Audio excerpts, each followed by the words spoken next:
The Power of Concentration by Theron Dumont. Lesson 5. How Concentrated Thought Links All Humanity Together. It is within your power to gratify your every wish. Success is the result of the way you think. I will show you how to think to be successful. The power to rule and attract success is within yourself. The barriers that shut these off from you are subject to your control. You have unlimited power to think, and this is the link that connects you with your omniscient source. Success is the result of certain moods of mind or ways of thinking. These moods can be controlled by you and produced at will. You have been evolved to what you are from a lowly atom because you possess the power to think. This power will never leave you, but will keep urging you on until you reach perfection. As you evolve, you create new desires, and these can be gratified. The power to rule lies within you. The barriers that keep you from ruling are also within you.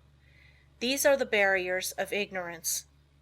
Concentrated thought will accomplish seemingly impossible results and make you realize your fondest ambitions.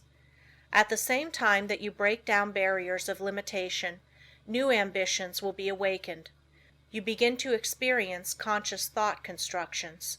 If you will just realize that through deep concentration you become linked with thoughts of omnipotence, you will kill out entirely your belief in your limitations, and at the same time will drive away all fear and other negative and destructive thought forces which constantly work against you.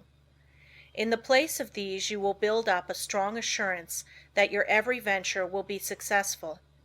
When you learn thus how to concentrate and reinforce your thought, you control your mental creations. They in turn help to mold your physical environment, and you become the master of circumstances and the ruler of your kingdom. It is just as easy to surround your life with what you want as it is with what you don't want. It is a question to be decided by your will. There are no walls to prevent you from getting what you want, providing you want what is right. If you choose something that is not right, you are in opposition to the omnipotent plans of the universe and deserve to fail. But if you will base your desires on justice and goodwill, you avail yourself of the helpful powers of universal currents, and instead of having a handicap to work against, can depend upon ultimate success, though the outward appearances may not at first be bright. Never stop to think of temporary appearances, but maintain an unfaltering belief in your ultimate success. Make your plans carefully, and see that they are not contrary to the idea of universal justice. The main thing for you to remember is to keep at bay the destructive and opposing forces of fear and anger and their satellites. There is no power so great as the belief which comes from the knowledge that your thought is in harmony with the divine law of thought and the sincere conviction that your cause is right. You may be able seemingly to accomplish results for a time, even if your cause is unjust, but the results will be temporary, and in time you will have to tear down your thought edifice and build on the true foundation of right. Plans that are not built on truth produce discordant vibrations and are therefore self-destructive. Never try to build until you can build right. It is a waste of time to do anything else. You may temporarily put aside your desire to do right, but its true vibrations will interfere with your unjust plans until you are forced back into righteous paths of power. All just causes succeed in time, though temporarily they may fail. So if you should face the time when everything seems against you, quiet your fears, drive away all destructive thoughts, and uphold the dignity of your moral and spiritual life.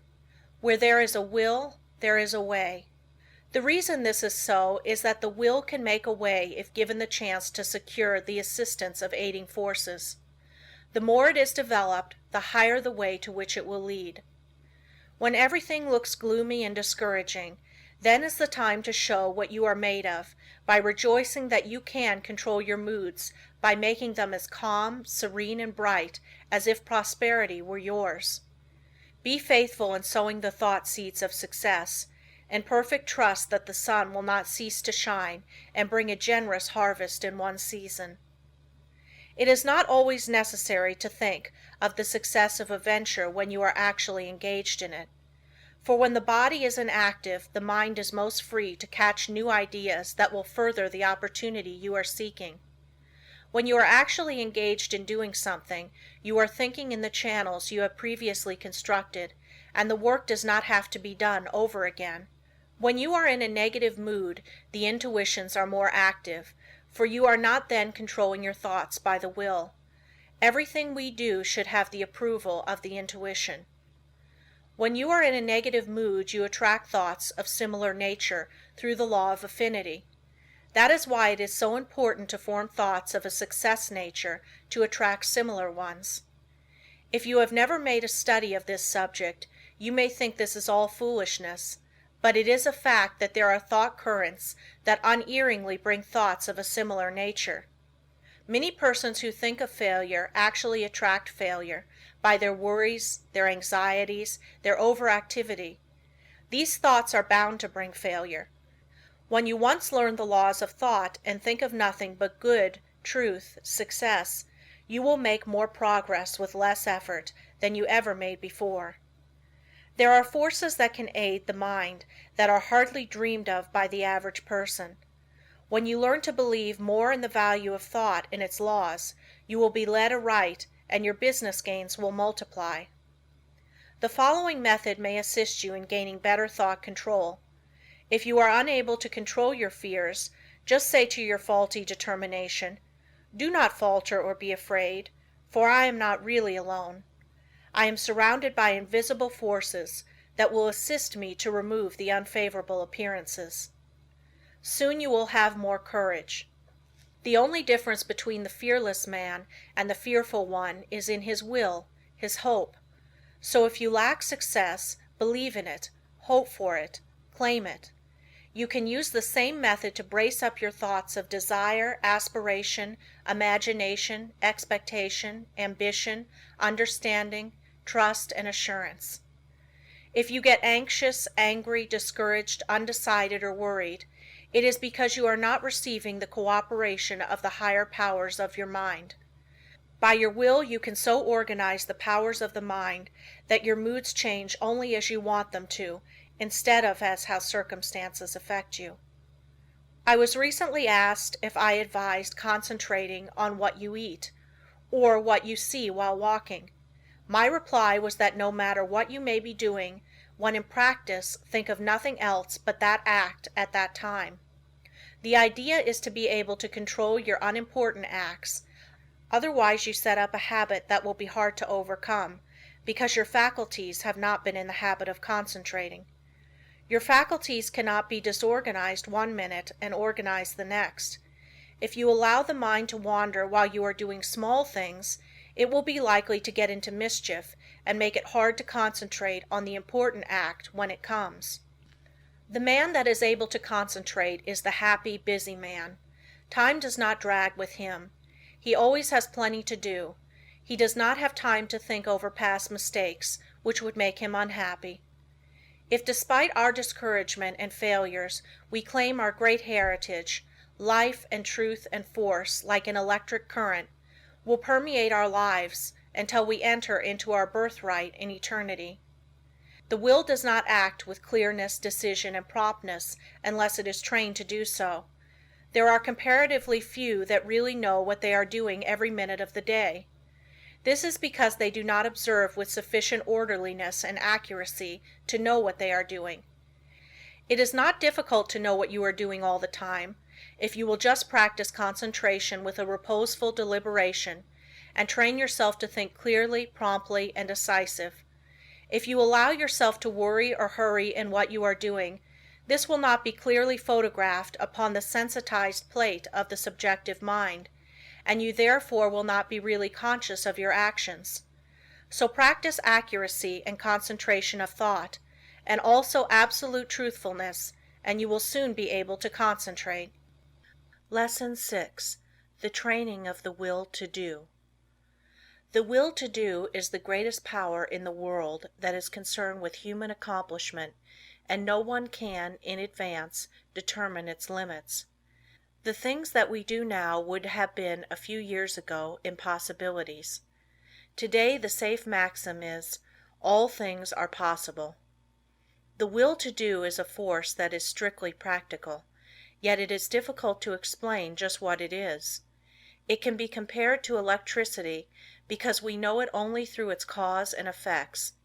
It is a power we can direct, and to just the extent we direct it do we determine our future.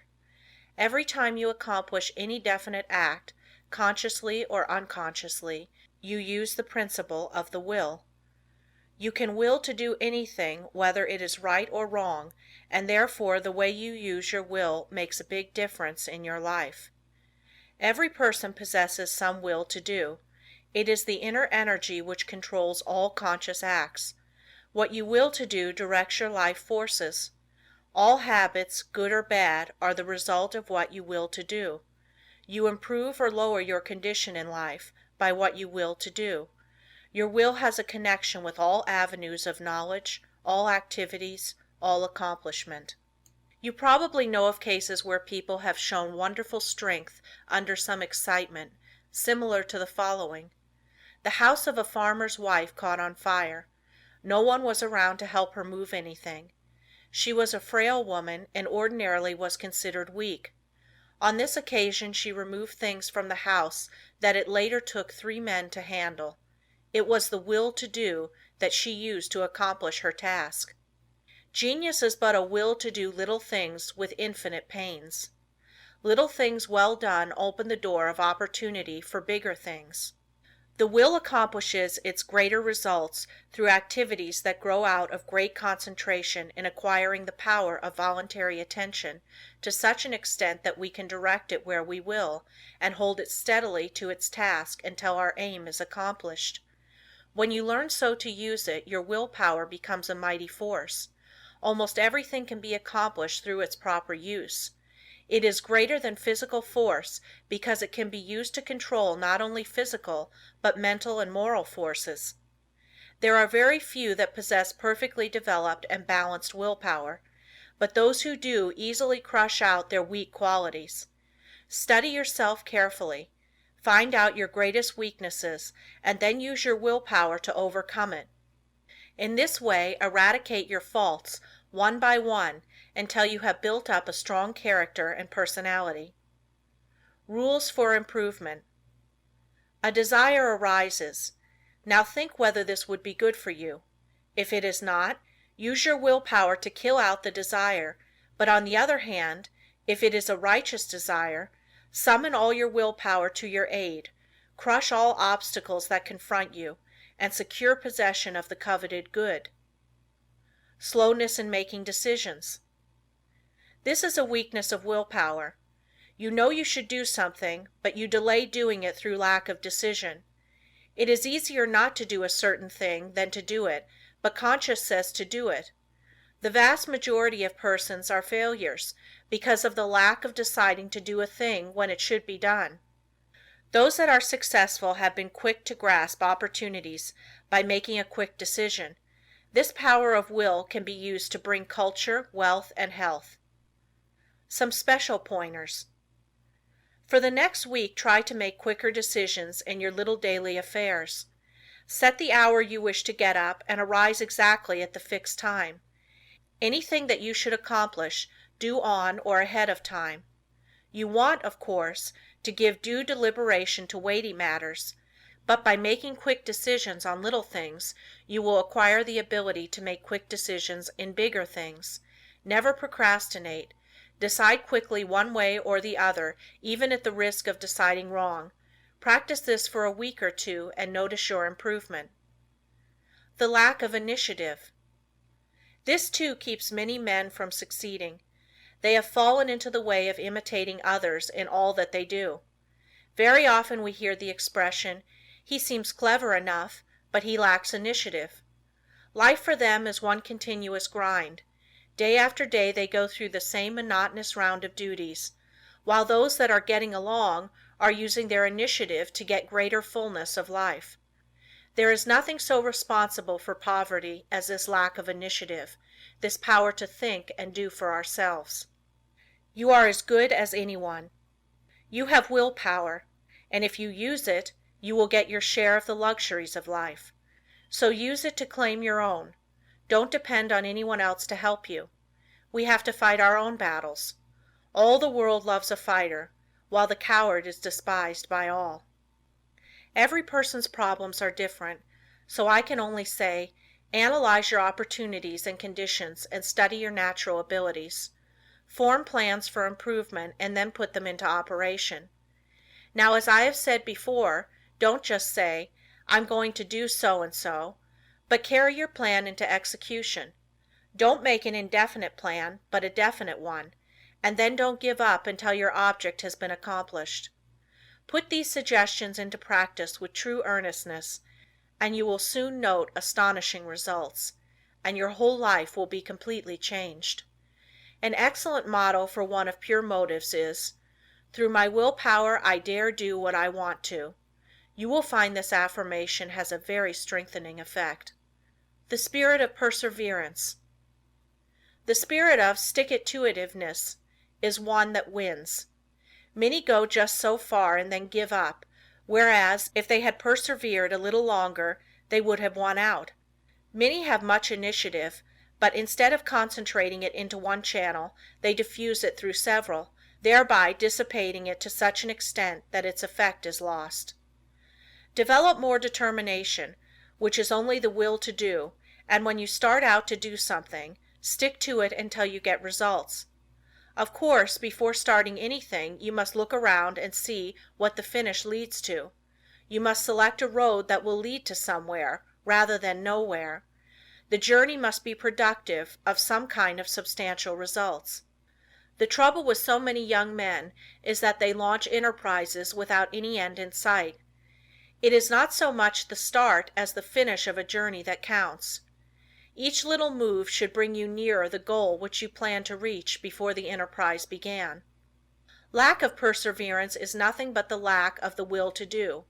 It takes the same energy to say, "I will continue," as to say, "I give up." Just the moment you say the latter, you shut off your dynamo, and your determination is gone. Every time you allow your determination to be broken, you weaken it. Don't forget this. Just the instant you notice your determination beginning to weaken, concentrate on it, and by sheer willpower, make it continue on the job. Never try to make a decision when you are not in a calm state of mind. If in a quick temper, you are likely to say things you afterwards regret. In anger, you follow impulse rather than reason.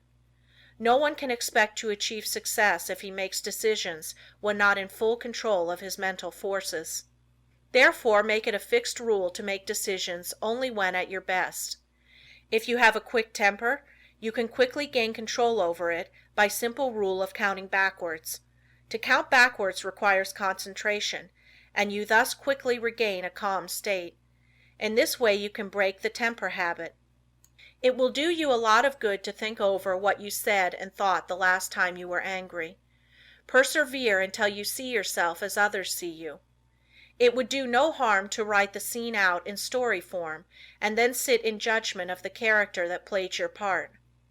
Special instructions to develop the will to do. This is a form of mental energy, but requires the proper mental attitude to make it manifest. We hear of people having wonderful willpower, which is really wrong. It should be said that they use their willpower, while with many it is a latent force. I want you to realize that no one has a monopoly on willpower. There is plenty for all. What we speak of as willpower is but the gathering together of mental energy, the concentration power at one point. So never think of that person as having a stronger will than yours. Each person will be supplied with just that amount of willpower that he demands. You don't have to develop willpower if you constantly make use of all you have, and remember the way in which you use it determines your fate, for your life is molded to a great extent by the use you make of your will. Unless you make proper use of it, you have neither independence nor firmness. You are unable to control yourself and become a mere machine for others to use. It is more important to learn to use your will than to develop your intellect. The man that has not learned how to use his will rarely decides things for himself, but allows his resolutions to be changed by others. He fluctuates from one opinion to another, and of course does not accomplish anything out of the ordinary, while his brother with the trained will takes his place among the world's leaders.